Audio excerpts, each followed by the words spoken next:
আমাৰ অসম চৰকাৰৰ মাননীয় ডক্টৰ হিমন্ত বিশ্ব শৰ্মা মুখ্যমন্ত্ৰী ডাঙৰীয়াৰ নেতৃত্বত অসমৰ 836খন চাহ বাগিচাৰ চাহ শ্ৰমিকসকলক যি ভূমি পট্টা দিয়াৰ ব্যৱস্থা কৰিছে ই এক ঐতিহাসিক ইতিহাস বুলি আমাৰ কাৰণে ক'ব লাগিব। কাৰণ আমি কোনোদিন আমি সপোনতো ভবা নাছিলোঁ যে এদিন আমাক অসম চৰকাৰে আমাৰ ঘৰত থকা ঘৰসমূহৰ কোম্পানীৰ পৰা লৈ পেলাই আমাক পট্টা দিয়াৰ ব্যৱস্থা কৰিব। আজি আমি খুব ভাগ্য আৰু আমাৰ আদিবাসী চাহ শ্ৰমিকৰ বাবে ই এক ঐতিহাসিক দিন।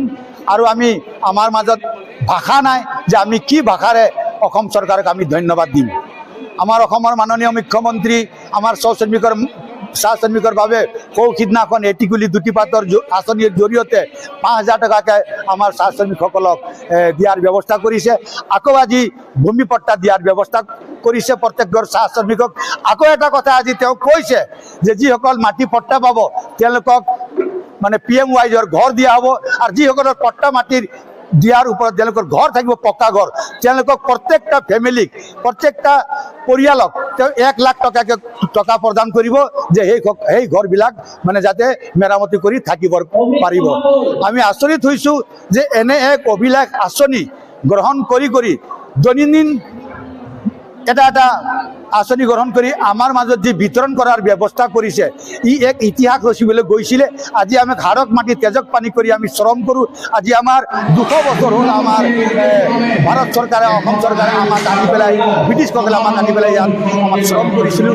আৰু আমি কোনোদিন ভবা নাছিলোঁ যে এই 8 বছৰীয়া চৰকাৰ আৰু অসমৰ মাননীয় মুখ্যমন্ত্ৰী হিমন্ত বিশ্ব শৰ্মা ডাঙৰীয়াই এনে আঁচনি গ্ৰহণ কৰি আমাৰ মাজত বিতৰণ কৰিব। ই এক ইতিহাস। গতিকে মই এই শুভক্ষণত বৰ বেছি ক'ব খোজা নাই, এইখিনিয়ে কৈছোঁ।